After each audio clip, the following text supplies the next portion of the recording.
Nous abordons fréquemment l'importance de donner la priorité à Dieu dans nos vies. Mais qu'est-ce que cela signifie réellement? Comment pouvons-nous ajuster nos routines quotidiennes pour nous assurer de l'honorer pleinement? Ces questions ne sont pas seulement des réflexions en surface, mais elles exigent une profonde réflexion. Pourquoi ce sujet est-il si crucial? Parce que placer Dieu au premier plan est la clé d'une vie épanouie. N'oublions pas notre objectif principal sur cette terre, qui est de servir le Seigneur et d'obéir à ses commandements. Chers amis, je vous souhaite chaleureusement la bienvenue en ce moment de perspicacité spirituelle et de communion. Aujourd'hui, j'espère vous encourager à réaligner vos priorités en vous assurant qu'elles sont profondément enracinées dans la vérité éternelle de Dieu. Je vais également guider une prière puissante avec vous au nom de Jésus. Alors, restez attentifs jusqu'à la fin et ouvrez vos cœurs pour recevoir les bénédictions de cette prière. Matthieu 6, verset 33, nous exhorte à chercher d'abord le royaume de Dieu et sa justice, et toutes ces choses vous seront ajoutées. C'est le cœur du message d'aujourd'hui. Commençons ce voyage spirituel avec les cœurs pleins d'attente, prêts à recevoir de nouvelles idées et révélations de la parole de Dieu. Sous la guidance du Saint-Esprit, explorons la manière dont nous pouvons réellement donner la priorité à Dieu dans différents aspects de notre vie. Pour nous orienter dans ce message crucial, nous allons examiner 7 points essentiels, tous puisant leur sagesse dans les Écritures. Premièrement, abandonnez votre vie à Dieu.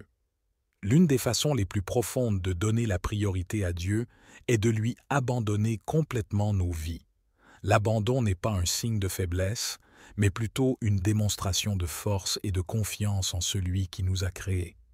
Proverbe 3, versets 5 à 6, nous encourage à faire confiance au Seigneur de tout notre cœur et à ne pas nous appuyer sur notre propre compréhension dans toutes nos voies. En reconnaissant Dieu, il dirigera nos chemins. En nous abandonnant, nous plaçons nos vies entre les mains de Dieu, reconnaissant que ses plans sont plus élevés que les nôtres et que ses voies dépassent notre compréhension. La repentance joue un rôle crucial dans l'abandon de nos vies à Dieu. C'est le cri d'un cœur reconnaissant notre besoin d'un sauveur et notre incapacité à vivre cette vie sans l'intervention divine.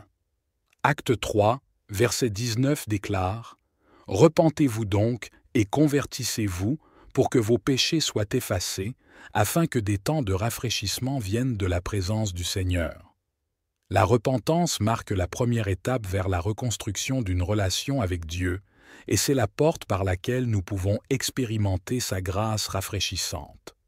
Le baptême, quant à lui, constitue une autre étape cruciale dans l'abandon de notre vie. Il symbolise notre ancienne vie enterrée et notre nouvelle vie émergeant purifiée et renouvelée par le sacrifice de Jésus. Le baptême agit comme une déclaration extérieure d'une transformation intérieure, signifiant notre engagement à placer Dieu au premier plan dans toutes les facettes de notre existence. L'abandon requiert aussi de l'humilité. Cela implique de mettre de côté notre ego et nos projets pour embrasser plutôt la volonté de Dieu pour nous. Jacques 4, verset 10 nous conseille de nous humilier devant le Seigneur, et il nous élèvera. Le chemin vers la faveur de Dieu est un élément essentiel pour le placer au premier plan de nos vies. Il est toutefois crucial de comprendre que l'abandon n'est pas un événement ponctuel, mais une décision quotidienne, un engagement continu. Chaque matin, au réveil, nous sommes donnés une nouvelle opportunité de déposer nos désirs, nos espoirs, nos rêves et nos peurs à ses pieds. C'est un processus continu de recentrage dans nos vies autour de lui, veillant à ce qu'il demeure notre priorité absolue. Pour réellement placer Dieu en premier, nous devons être prêts à abandonner chaque partie de nous-mêmes par le baptême de repentance, d'humilité et d'engagement quotidien. En ayant cette confiance inébranlable en lui, non seulement nous expérimenterons une croissance spirituelle, mais nos vies seront également remplies d'une paix sans précédent, d'une joie et d'un but sans égal. Le deuxième élément est de commencer votre journée avec Dieu. Débuter la journée sans Dieu, c'est comme partir pour un long voyage sans carte. Il est essentiel de se rappeler les paroles du psaume 5, verset 3, où il est écrit « Écoute ma voix dès le matin, Éternel. Dès le matin, je t'adresse ma prière, et je reste dans l'attente. » Cette écriture nous rappelle l'importance de chercher Dieu dès le matin. Avoir une routine matinale qui donne la priorité à Dieu aide à donner le ton pour le reste de la journée. Il ne s'agit pas seulement de rituels ou d'habitudes, mais de se connecter avec notre Créateur avant que le monde ne tente de nous tirer dans différentes directions. Pensez à l'histoire du roi Ézéchias lorsque les Assyriens menaçaient Jérusalem. Ézéchias a cherché Dieu de bon matin en répandant la lettre de menace devant lui dans la prière, ce qui a abouti à une délivrance miraculeuse. La méditation des Écritures et l'adoration sont des outils puissants pour nous armer face aux défis de la journée. 1 Chroniques 16, verset 11, nous exhorte à rechercher le Seigneur et sa force, à chercher continuellement sa face, ce qui indique une poursuite active et un effort délibéré pour chercher la direction de Dieu chaque jour.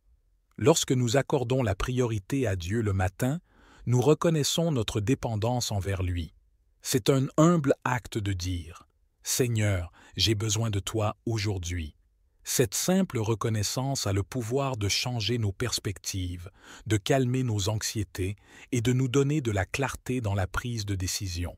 De plus, les bénédictions et la protection qui découlent du début de notre journée avec Dieu sont innombrables.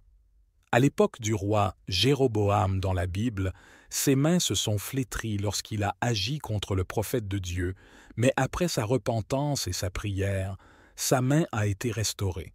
Cela nous rappelle que les miséricordes de Dieu sont fraîches chaque matin et qu'elles sont disponibles pour ceux qui le recherchent sincèrement. Mes amis, en consacrant les premiers instants de notre journée à Dieu, nous investissons dans notre croissance spirituelle. Tout comme le petit déjeuner est vital pour notre bien-être physique, une routine spirituelle matinale nourrit nos âmes, comme le dit Proverbe 8, verset 17. « J'aime ceux qui m'aiment, et ceux qui me cherchent avec diligence me trouveront. » Lorsque nous faisons le choix de commencer notre journée avec Dieu, nous ne donnons pas seulement un ton positif à la journée, mais nous construisons également les fondations d'une vie bénie. Le troisième élément est d'aligner vos désirs, pensées et actions avec la volonté de Dieu pour vraiment placer Dieu au premier plan de nos vies. Cela commence au plus profond de nous, car nos désirs dictent souvent notre direction. Lorsque nous désirons connaître Dieu, marcher dans ses voies et aimer ce qu'il aime, nous nous alignons automatiquement avec lui. Placer Dieu en premier est magnifiquement illustré dans le psaume 37, verset 4, qui nous encourage à nous délecter en lui, et il nous donnera les désirs de notre cœur. Ce verset ne vise pas à satisfaire nos propres désirs, mais à transformer nos désirs pour refléter le cœur de Dieu. Nos pensées sont les précurseurs de nos actions et donnent le ton à la manière dont nous vivons. Lorsque nos esprits sont remplis de la sagesse et des enseignements du Seigneur, nos actions suivent naturellement, comme Romains 12, verset 2 le conseille « Ne vous conformez pas au siècle présent, mais soyez transformés par le renouvellement de l'intelligence. » Lorsque nous plongeons notre esprit dans la parole de Dieu, nous commençons à penser de manière à lui donner la priorité en veillant à ce qu'en toute chose, il est la priorité. Nos actions sont les indicateurs les plus visibles de celui qui règne réellement dans nos vies. Si nous prétendons placer Dieu en premier dans nos cœurs et nos esprits, alors nos actions devraient sans aucun doute refléter cette priorité. Prêcher par l'exemple est magnifiquement résumé dans un Jean 2, verset 6. Celui qui dit qu'il demeure en lui doit marcher aussi comme il a marché. Pour mettre Dieu en premier, c'est imiter et suivre Christ dans notre vie quotidienne. Cet alignement est crucial car en alignant nos désirs, nos pensées et nos actions avec la volonté de Dieu, nous participons à son grand plan. Considérons l'exemple d'Esther, qui, à un moment charnière, a choisi de donner la priorité à la volonté de Dieu. À travers son alignement, elle a joué un rôle crucial dans l'histoire de son peuple, ce qui démontre que donner la priorité à Dieu entraîne des impacts profonds, Cependant, cet alignement n'est pas une simple case à cocher, mais un engagement quotidien continu. Chaque matin, nous avons une nouvelle opportunité de décider qui prend les devants dans nos vies. En recherchant régulièrement la sagesse de Dieu, tout comme les disciples, nous nous assurons que notre boussole pointe toujours vers lui. Inspirons-nous par Proverbe 16, verset 3, « Recommande tes œuvres à l'Éternel, et tes projets réussiront. » En alignant avec diligence nos désirs, nos pensées et nos actions avec la volonté de Dieu, nous faisons une déclaration puissante selon laquelle, en toute chose, Dieu est le premier. Donner la priorité à la prière et à la lecture de la parole de Dieu est crucial dans notre quête pour placer Dieu au premier plan de nos vies. Ces deux pratiques spirituelles créent une fondation solide enracinée dans la foi qui nous aide à aligner nos vies sur les désirs de Dieu. La prière est notre ligne de communication directe avec Dieu. C'est à travers ce dialogue sacré que nous exprimons notre gratitude, cherchons à être guidés et déposons nos fardeaux. Philippiens 4, versets 6 à 7 nous rappelle de ne nous inquiéter de rien, mais en toute chose, par la prière et la supplication avec action de grâce, de faire connaître nos demandes à Dieu, et la paix de Dieu, qui surpasse toute intelligence, gardera nos cœurs et nos pensées en Jésus-Christ.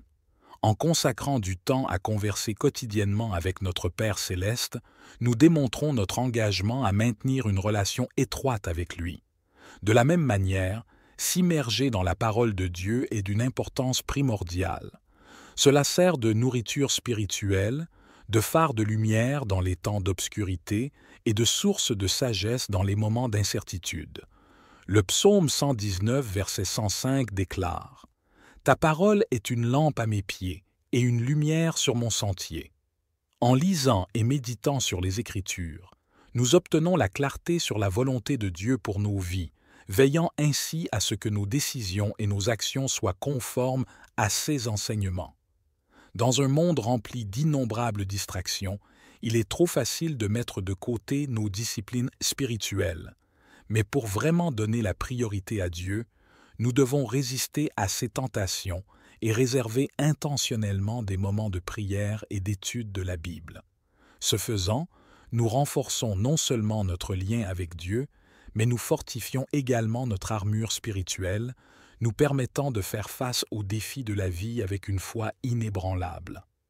Notre relation avec Dieu ne doit pas se limiter à des moments spécifiques de prière et de lecture. Elle doit envelopper chaque instant de notre journée. Nous pouvons murmurer une prière de gratitude en contemplant un magnifique lever de soleil, écouter l'un de nos messages de dévotion quotidien de Jésus le matin et le soir, ou méditer sur un verset de l'Écriture pendant un après-midi paisible. 1 Thessaloniciens 5, verset 17 nous encourage simplement à prier sans cesse. Mes amis, donner la priorité à la prière et à l'étude de la parole de Dieu n'est pas simplement un rituel religieux ou un devoir. C'est un acte profond d'amour et de dévotion signalant notre désir de placer Dieu au-dessus de tout. En nous engageant constamment dans ces pratiques spirituelles, nous nous rapprochons de Dieu, expérimentant sa paix et vivant une vie qui l'honore véritablement. Le 5e point est de rechercher la sagesse divine.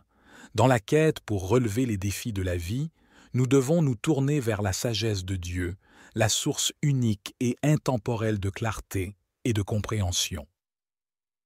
En recherchant la sagesse divine, nous prenons la décision intentionnelle de le placer au premier rang dans nos vies avant tout. Proverbe 3, versets 5 à 6, nous encourage à faire confiance au Seigneur de tout notre cœur et à ne pas nous appuyer sur notre propre compréhension dans toutes nos voies, mais à le reconnaître, et il dirigera notre chemin. C'est un témoignage puissant de la valeur de la sagesse divine. Il ne s'agit pas seulement de connaître les choses, mais de comprendre la vie du point de vue de Dieu. Il s'agit de prendre des décisions qui s'alignent sur sa volonté, et non pas seulement sur nos propres désirs ou sur les influences du monde qui nous entoure. Alors, comment pouvons-nous atteindre cette sagesse? Ce n'est pas quelque chose que nous pouvons gagner par l'étude seule ou hériter de nos aînés. Jacques, un verset 3 à 5 nous encourage. Si l'un de vous manque de sagesse, qu'il la demande à Dieu, qui donne à tous simplement et sans reproche, et elle lui sera donnée. Cela signifie ouvrir librement notre cœur au Saint-Esprit. Le Saint-Esprit est notre conseiller, notre guide, et celui qui apporte la révélation et la clarté là où la confusion pourrait persister. En accueillant le Saint-Esprit, nous nous ouvrons à la direction divine, à la révélation et à la sagesse qui dépassent la compréhension humaine. C'est grâce à l'Esprit Saint que nous avons le pouvoir de comprendre les choses profondes de Dieu, telles que révélées dans 1 Corinthiens 2, versets 10 à 12. Mais mes amis, je peux vous le dire, la lutte est réelle, mais les récompenses sont éternelles. Rester dans l'obéissance à la volonté de Dieu changera votre vie de façon incommensurable.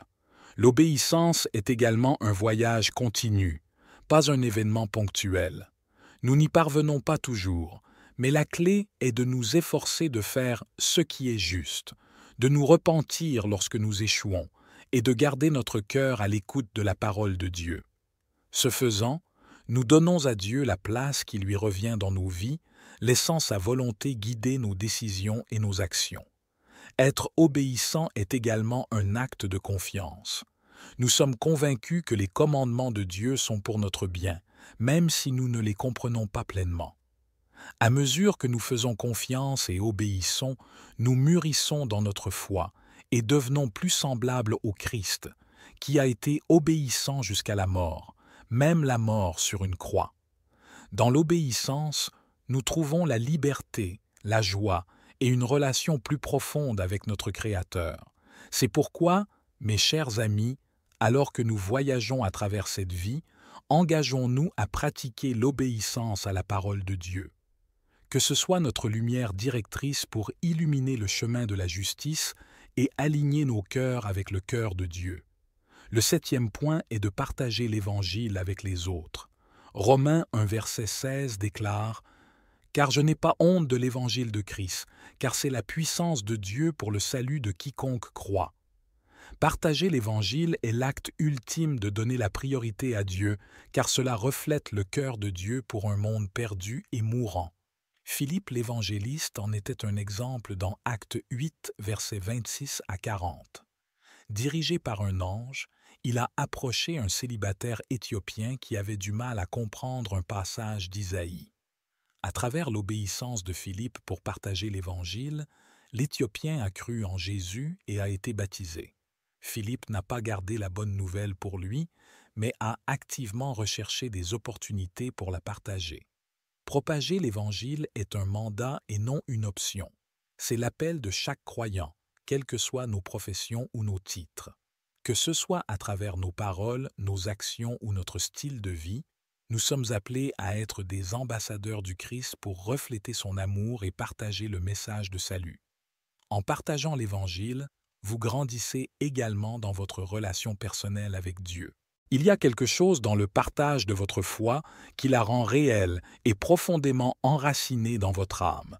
Et chaque fois que vous partagez, c'est comme si vous étiez en partenariat avec Dieu, votre part y participant. L'œuvre divine est une autre manière profonde de donner la priorité à Dieu dans votre vie. Ne sous-estimez pas la puissance de votre témoignage. Mes amis, votre histoire unique sur la façon dont Dieu a transformé votre vie est sincère et difficile à ignorer, même si les débats théologiques ne convainquent pas les sceptiques. Comme Philippe, soyez prêts à annoncer la bonne nouvelle lorsque l'Esprit vous guide, que ce soit à un voisin, un ami ou même un étranger. Une autre façon simple de soutenir notre foi est de participer à notre communauté YouTube de dévotion de Jésus.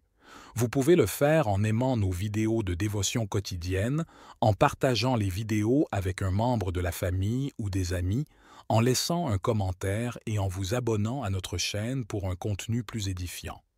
Soyons courageux en partageant l'Évangile, car en le faisant, nous donnons la priorité à Dieu en nous alignant sur son plan éternel pour l'humanité. Les champs sont mûrs pour la récolte et vous, mes chers amis, êtes les ouvriers choisis par Dieu. Bien que ce ne soit pas une liste concluante, nous avons couvert quelques points essentiels sur la manière de mettre Dieu en premier dans votre vie. J'espère que ces vérités ont apporté conseil et réconfort pour vos âmes. Puissiez-vous trouver la force et le courage de faire les changements nécessaires dans votre vie afin de faire de Dieu votre priorité. Maintenant, pour tous ceux qui sont à l'écoute de ma voix, allons vers le Seigneur dans la prière. Je vous invite à prier cette prière avec moi afin que vous puissiez recevoir toutes les bénédictions qu'elle procure. Prions notre Dieu gracieux et miséricordieux, Seigneur Dieu Tout-Puissant, Roi des rois et Seigneur des seigneurs. Vous êtes digne de toute gloire, honneur et louange. Votre majesté remplit les cieux et la terre.